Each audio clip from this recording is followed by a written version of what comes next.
Bill Shorten says Malcolm Turnbull's annual bank meeting is hitting them with a wet lettuce leaf. An analysis by the Australia Institute was revealed today as Labour likened Malcolm Turnbull to an ambulance waiting for disasters rather than preventing them, as it mocked his wet lettuce swipes at banking chiefs. Labour wants a royal commission into the finance sector. The Prime Minister has responded by promising to summon banking executives to Canberra once a year for questioning in a committee. Australian banks enjoyed a privileged place in Australia's economy, the Australia Institute Executive Director Ben Oquist told News.com. Their profits equate to a staggering 2.9% of DDD, making Australian banks effectively the most profitable in the world.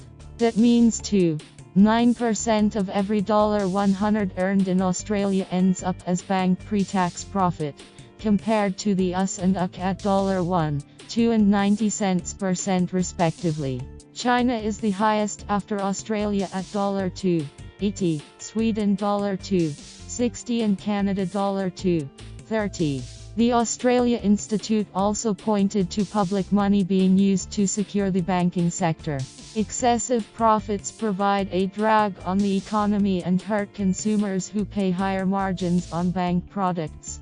The Reserve Bank found the Big Four banks enjoy an implicit government subsidy worth up to $4 billion a year, said Mr. Oquist. These super high profits combined with this taxpayer subsidy means extra scrutiny and potential additional regulation on the banks is not only warranted but required.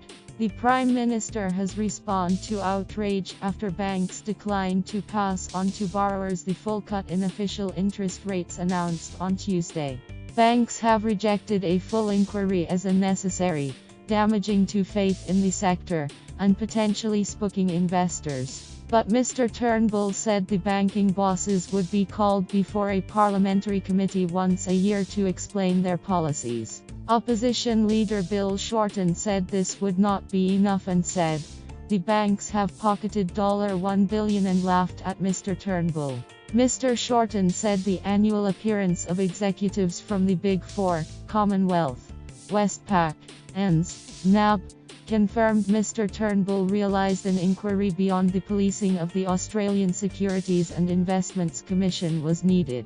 "We do believe there is a problem, a widespread culture where it seems to be profit at all points and not enough consideration for the community at large," he told reporters. "You either wait, like the ambulance at the bottom of the cliff every time there is a disaster, and every time there is a disaster we say that won't happen again, and the next time there is a problem we express surprise.